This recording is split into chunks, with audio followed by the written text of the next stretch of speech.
Yanvar shanba kuni soat 1da Germaniyaning 2-cho'ng 18-shahri Hamburgda Xitoyning Sharq Turkistonda Uyg'ur va boshqa musulmonlarga qaratgan bostirish siyosatlariga qarshi namoyish o'tkazildi.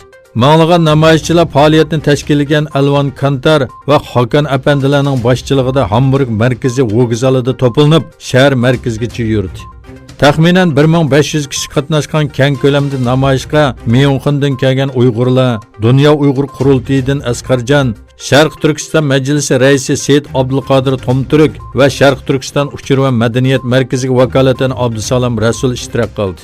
Shahar markazidagi axborot e'lon qilish yig'inida SDP parlament a'zosi Mikhail Vernevich va tahdid ostidagi xalqaro jamiyatidan Xanno Shadlar so'z qilib, Uyg'urlar duch kelayotgan bu zulmdan qattiq andish qilganligini va zolim Xitoyga qarshi har vaqt Uyg'urlarning va boshqa ezilgan millatlarning yanida turadiganligini bildirdi.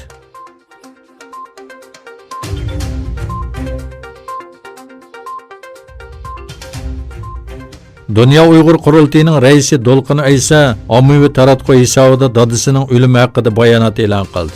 U mundaq dedi: 1,5 yil ichida 2 shum xabar oldim. Onam 2018-yili mayda yig'ilish lagerida vafot bo'ldi. 1,5 yildan keyin dadamning o'lim xabarini Xitoy manbalaridan ko'rdim. Tafsilotini bilmayman. Lekin ularning davlat terrorligining qurboni ekanligiga shubham yo'q. Xi Jinping, Qin Chuango va Shuhrat Zokir mening oilamning va minglarcha Uyg'urlarning qotilidir.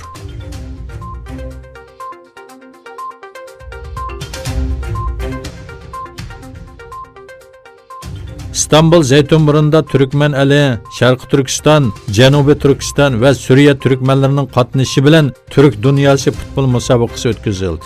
Musobaqaga Şarkı Türkistan, Janubi Türkistan, Iroq Türkmenleri ve Suriye Türkmenleri futbol komandalari qatnashdi.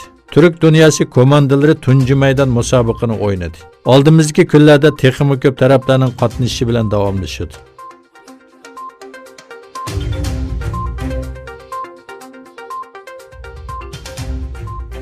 Xitoy doiralari Xubey o'lkasining Wuhan shahrida o'ttirg'i chiqqan SARSga o'xshaydigan virusning odamdan odamga yuqadiganligini aniqlaganligini bildirdi.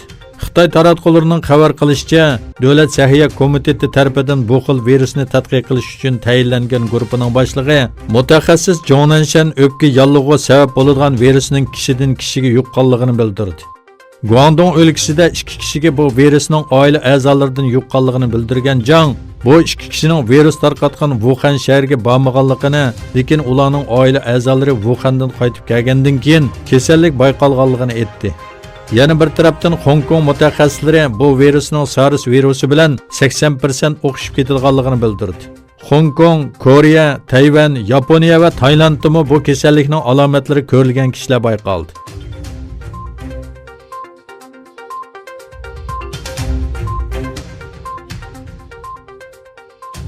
Amerikaning talabi bilan 2018-yilning oxirida Kanadada qo'lga ilingan Xitoy Huawei shirkatining bosh moliya amaldoriini Amerikaga o'tkazib berishga doir sud boshlandi.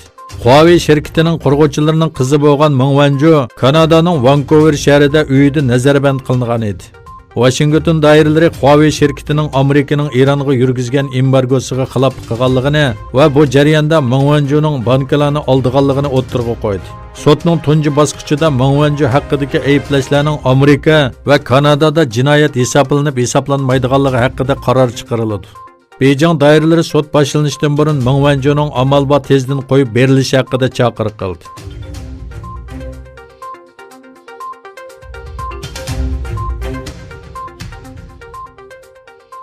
Eron parlamenti davlat bexatarligi va tashqi ishlar komiteti tarafidan o'tkazilgan Ukrainaga aeroplanning tushirilishiga doir baholash yig'ini haqida ma'lumot bergan Zinnur, Eron armiyasi bosh shtabining doklati va baholashi Ukraina aeroplanining insoniy xatolik sababidan etib tushirilganligini isbotladi dedi.